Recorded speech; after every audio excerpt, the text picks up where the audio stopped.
Is it filming? The light just dimmed there.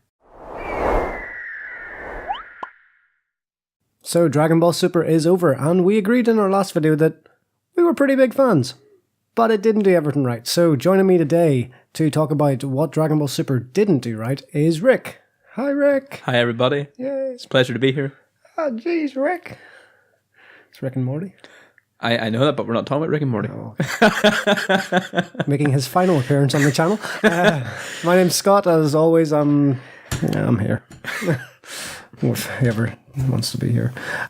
So we were talking about whatever is wrong with Dragon Ball Super. There were quite a few issues. Like, quite a few. Wubba-dubba-dub-dub. Sorry. But we're not talking about Rick and Morty. Okay, Yeah. so Yeah, sorry. we're going to start off with the... Oh shit, I need to turn this down. We're going to start off with the biggest issue of Dragon Ball Super that's been there since its whole conception. The fact that it's set in the middle of the 10-year time skip of Z means that we know where we knew from the offset where the series was going. We knew where it had to end. We seen that all the characters survive and they have to be at a tournament with Oob. So it kind of took away from a lot of the drama of the show because there's a Universal Survival Tournament, but we know that Universe 7 survives because they have to get back to Oob. You know, it's set in the middle of a story. So that kind of sucked. It really did, and it sort of took away any real gravity from the whole show. I mean, granted, you could sort of put it to the back of your mind, I suppose, for most episodes, and you just sort of maybe focus on each episode as it came, so you weren't really maybe constantly thinking about it all the time. But yeah, subconsciously, I mean, there was never really any great fear that, oh no, this could be the end, because I mean, we knew it wasn't. So that did suck, yeah. Yeah, it did suck. But then there were some theories, some speculations that, you know, the last couple of episodes we see in Z were actually in a different universe, maybe because all the inhabitants of, you know, Universe 7 could have been brought back to another universe, possibly. There was a speculation. Yeah, there could have been. And it was interesting the way they tried to get around it, where they put more emphasis on characters that we didn't see, with like new characters. So Universe 6, they could have died because we didn't see them at the end of Z. Android 17 could have died, and we thought he did. So that's one way around it, but it just took away from so much tension that you've got an entire saga about a universe being destroyed, and yet we know that after Super, they survive. Sorry, did you say tension or tension? Moving on. The next problem from Super's outset is, for me, a really, really shitty thing that they retold the Battle of Gods and Resurrection F arcs. Now, granted, if you didn't see the movies but you watched Super, you need to know what happened because major things happened, the Beerus and Frieza stuff, but it was like 13 episodes each, and especially because it was the start of the show, you're just like, we've just seen these movies, you know, and again, so boring to see it all over again, especially on a TV budget, a rush TV budget where the animators burnt out because they'd just done the movie, so they weren't inspired to do it again. That sucked. The first 26 episodes of Super absolutely sucked. Is it possible though? I'm not sure if this is true or not, but I've heard possibly could it be to allow the manga time to catch up? Well, yeah, no, but yeah, absolutely. Like that's why filler happens, and they had to let the manga catch up. Although the manga did skip the Resurrection F arc, totally, so they can't even use that excuse. But the issue being that they started the show and they clearly weren't ready. They wanted to cash in on the fact Dragon Ball was popular, but they should have waited until after that, you know.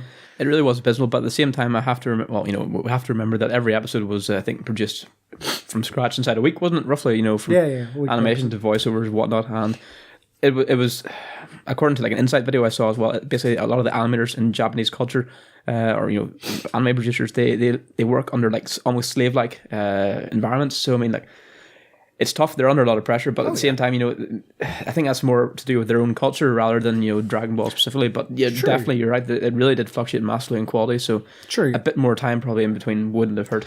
Definitely. We'll talk about the actual quality of the show in just a second. But the fact that the show started off by retelling two stories as opposed to starting off with new stories just kind of, you know, it started in the back foot.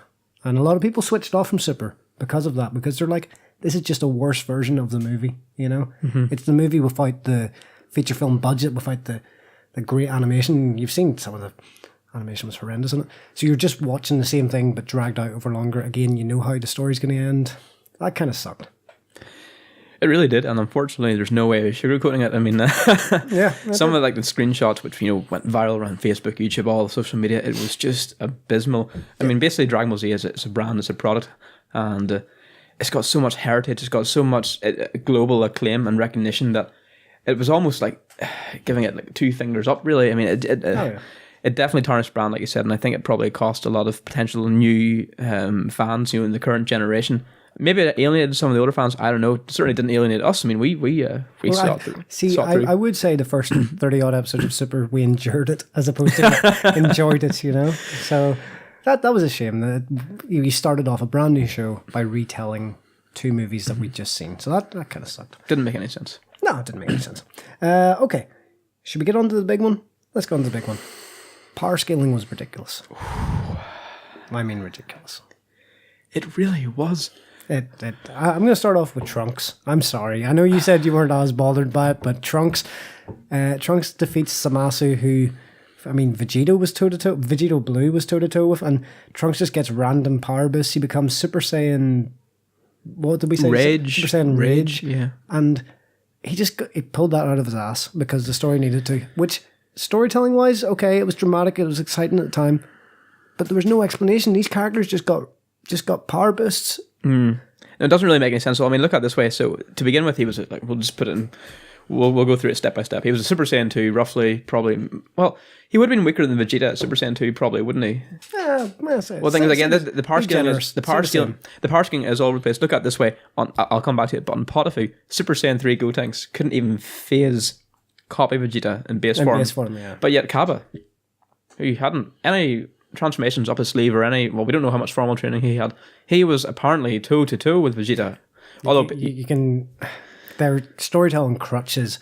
Oh, the Universe Saiyans evolved differently, and maybe they're stronger in base. And we'll come back to that whole tingly sensation fiasco in a second, but had to choose my words very carefully there. I just don't ever see a world where Trunks should have been strong enough to fight Merge Zamasu. Never.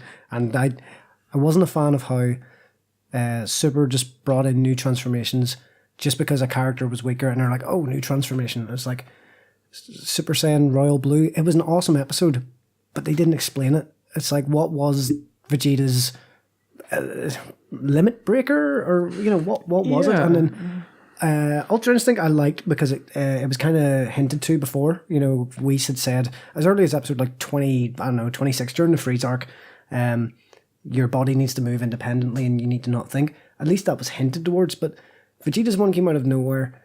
Trunks' one came out of nowhere. Kale was never explained what that was. No.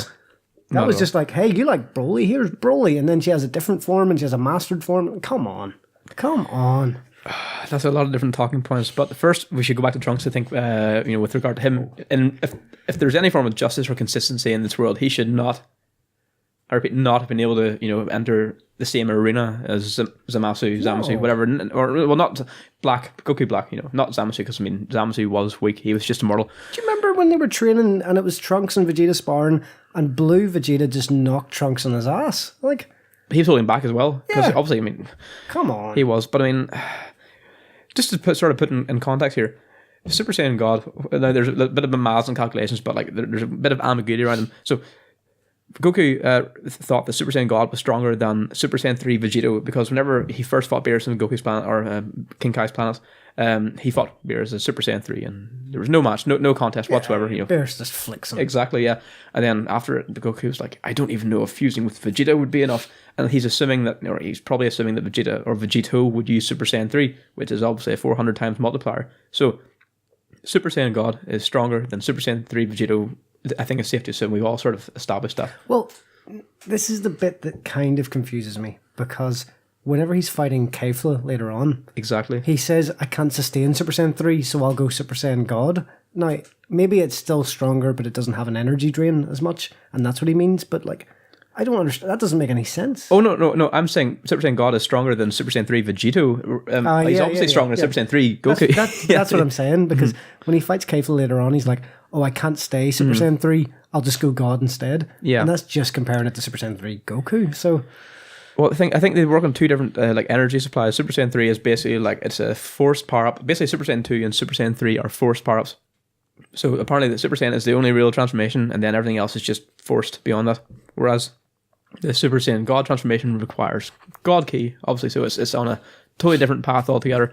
So it's basically just a matter of switching it on, essentially. So we don't really know how much stamina it uses, but we know it's less than Blue, and definitely a lot less than Super Saiyan 3. So definitely. But so obviously it uses a lot less stamina, but it generates far, far, far more power. So I mean, I think it has to be at least probably 10 times stronger than Super Saiyan 3. Maybe we don't know.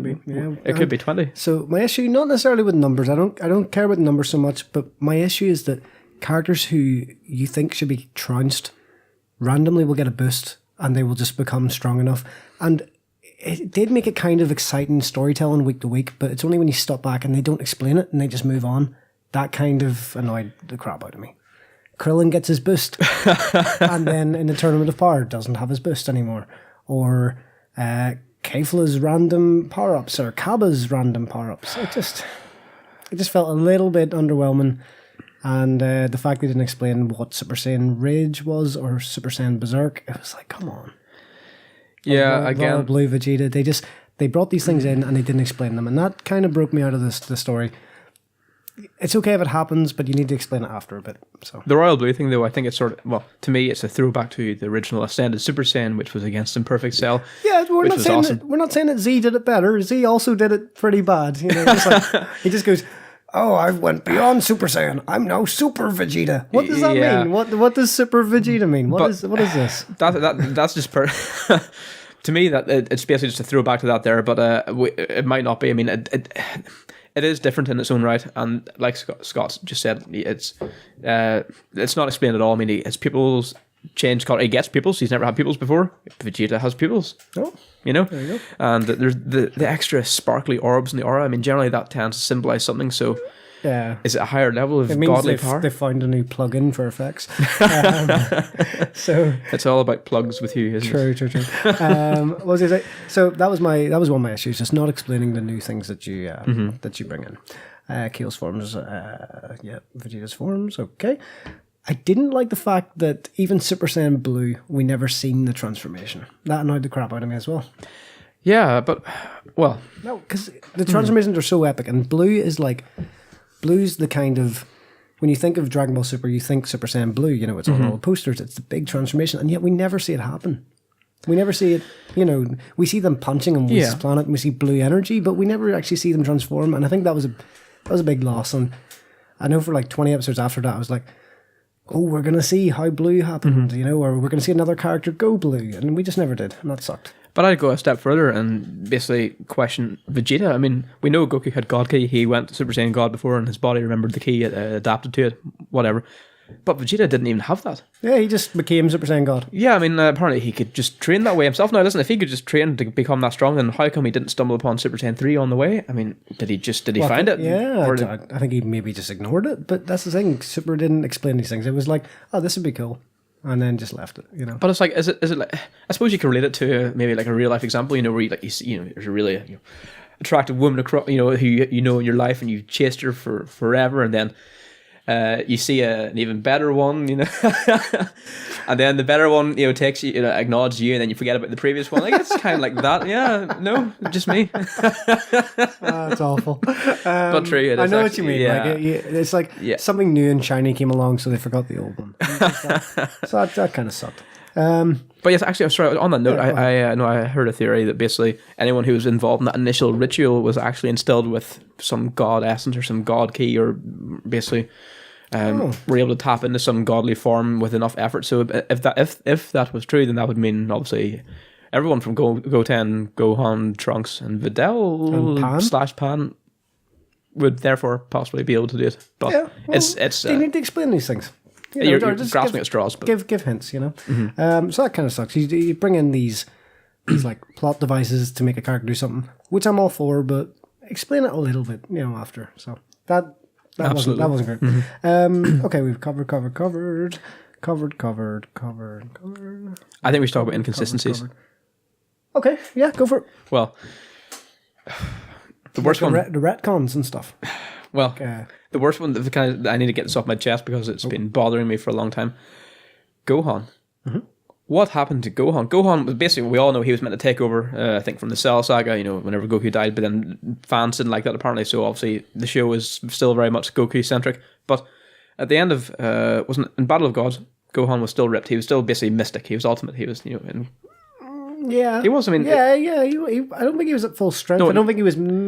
But he looked the same, basically. Yeah, and he had that forelock, and Yeah. So he still had his ultimate Gohan power, for all intents and purposes, he was still... But compared to what he was in, like, Revival of F and Super, he just lost it all. Terrible. See, actually, I was going to... This is my other point that ties into this. It wasn't just Gohan. There's a lot of characters that were just useless. Like, Super tried with the Tournament of Power to bring in these characters and make them fight again. Obviously, we've seen Gohan come back to... full strength? I don't think he was full strength, but at least he made an attempt to bring these characters back. But a lot of the characters were just rubbish, and need to be retired now because Piccolo, nothing. Didn't do anything. Krillin didn't, no strength. He had a wee show against Goku, rubbish. Gohan's the biggest offender though. As you're saying, he had a chance to be the badass again, and instead he holds on to Dispo and gets knocked out in the tournament. That's all he does.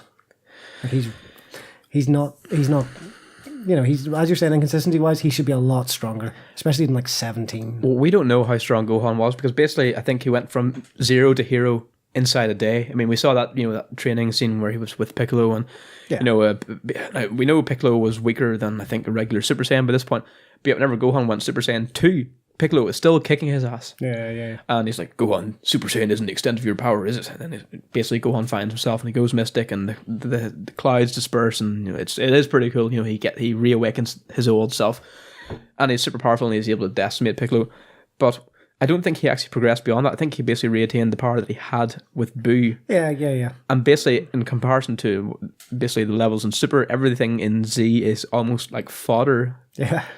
To the standards in Super now, so I think maybe he is at the right level now. I mean, if 17 was training for 10 years, it's not impossible that 17 would have been a lot stronger.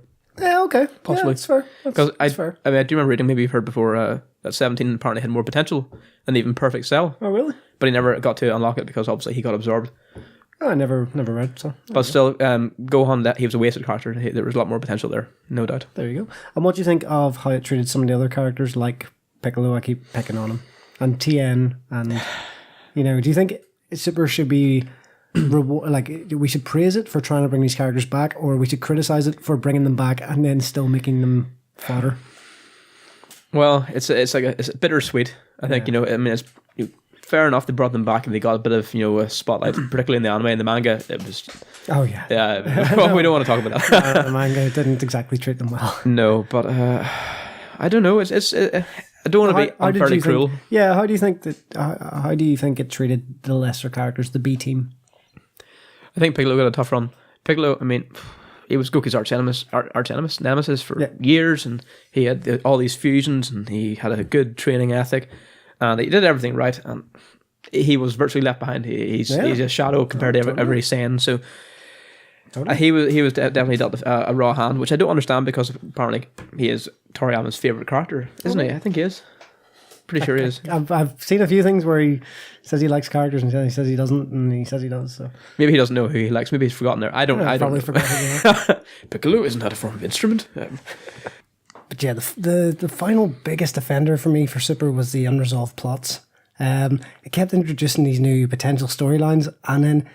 I know they may be in the movie or they may be in another series later on, but I feel we should have got a few more answers. It raised a few questions and just kind of left them. Apart from the forms, things like Universe 6, the Saiyan homeworld, Planet Sadala. We kept getting mentions of Cabba's going to take Vegeta there, but we didn't see it. Yeah, well, I don't know. To be honest, I could happily live the rest of my life probably without going. True, but it's bad storytelling to, dangle something and then not actually give us an answer. That kind of that annoyed me.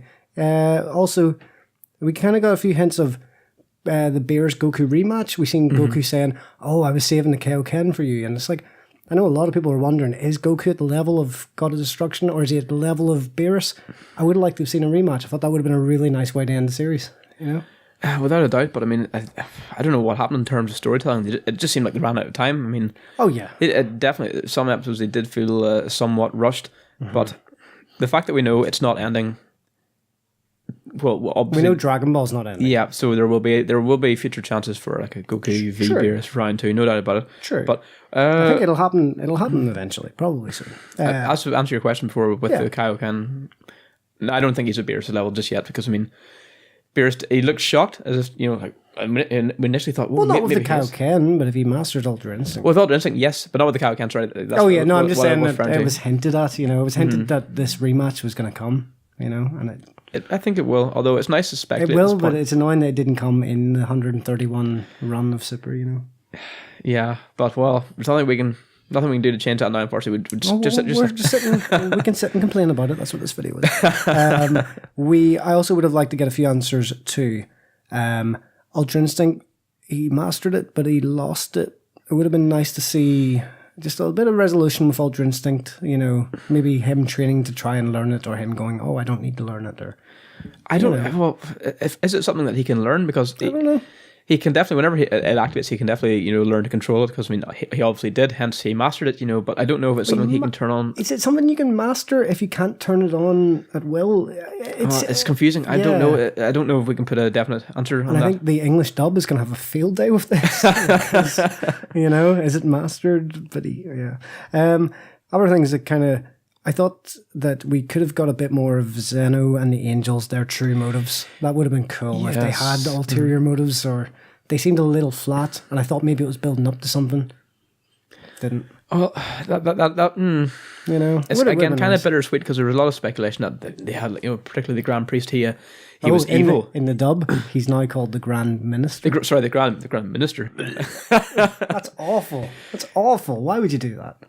Well, maybe because the word priest has too many negative connotations these days. I don't know. That's true. That's just a fact. That's true, and a lot of young boys do watch Dragon Ball. But let's not go down that alley. Anyway, no, but yes, there were a number of different theories. One was that basically the Grand Priest / Minister was bitter at Zeno for wiping out the other 18 or the other 6 universes, because I think there were 18 initially. Mm-hmm. So maybe the rumor was, or the theory goes, that Zeno wiped them out before the Grand Priest could get his angels out. Yeah. And basically he never lost really 6 children. got over that. Yeah, he held a grudge. Would have been good. His plan was to obviously get the zone back in Zeno. But unfortunately, that's what I mean. It was just kind of flat. It was kind of left that maybe they could have been annoyed at stuff, but they were just flat. So, lastly, I would like to know who created the Super Dragon Balls. We know that the Dragon Balls are created by something, and we know that these have unlimited power. It would have been nice to have a little line in there of, Zeno created these, or, or obviously Zeno didn't create them, but it would have been nice to have that. Yeah, there definitely is ambiguity there. But there's the name, I can't remember if it's Salama or Zalama. Or Zarama, I don't know. I can't remember where it came from now. Was it the guy, the big guy, like the troll guy who knows everything? The guy who knows, I think it's literally the man who knows everything. That's who it is. Yes, the one who commented on Bulma. And that guy. I think he mentioned it, didn't he? I can't remember. But there was a dragon god, but then that obviously brought up speculation. Is a dragon god more powerful than Zeno? The Namekian Book of Legends, which apparently knows this kind of stuff, which I don't even remember where that was brought up, but that's a thing. Oh, that was behind Guru's chair, remember? Was it? Guru sitting on it. So, yeah, I think a few unresolved plots and stuff, which would have been nice to get a few definitive answers. But we are going to talk about another video. We're going to talk about what we would like a new series to be about, and maybe in that we can talk about some of these unresolved plots, and come up with a few ideas for what we'd like from a new series, because Dragon Ball will be back on TV. That's the thing. The movie's going to come out. If it does well, they're not going to stop. You're going to capitalize on all this hype, especially because the Olympics coming up. Goku's an ambassador. You're going to want to keep no, literally. Yes, yeah. So you're going to want to keep Dragon Ball in the air. It sounds, and Kitaro, or whatever the new series that's taken over, is slated for 50 episodes. So it makes sense that in a year's time, Super will come back. So we will talk about that in another video. We also have another video out saying what we liked about Super. We're not just negative bastards. We did enjoy the show. We are negative. Check that out. We are absolutely terrible. So check those videos out. Rick, anything else about things you didn't like about Super? Or? Actually, yes, there's one thing I almost forgot about. I should have asked that before I plugged the last two. But no, it's okay. Okay, make it really brief. That's fine. Goku, a man who can destroy the universe, basically with the seismic blasts off his fists, whenever he's fighting Beerus, ages ago, whenever he was only at regular god level, is able to be wounded by bullets. What is up with that? Krillin can get wounded by bullets, but then again, he can get wounded by a blade of grass. That's not saying much, But I just don't understand the inconsistency there, because he's obviously like an absolute tank beast. Behemoth can destroy the universe, but then whenever he lets his guard down, somehow he just becomes totally fragile. Yeah, and it was never really explained. It was just these characters seem to be universal level, but at the same time, when they have their guard down, they're completely vulnerable. Yeah, terrible. Well, that was fun, and we did go half an hour without talking just shit about Kefla, and that exceeded my expectations. So, join us again for our thoughts on what a new Dragon Ball TV series could be, where it could be set, when it could be set, and also check out our video on what we liked about Super, because we did like more than we didn't like, even though it doesn't sound like it. P.S. Kefla was terribly overpowered and just an awful character. There you go. That is all. That's what you should take away from this video. Thanks so much for watching. I've been Scott. This has been Rick. See ya. Thanks.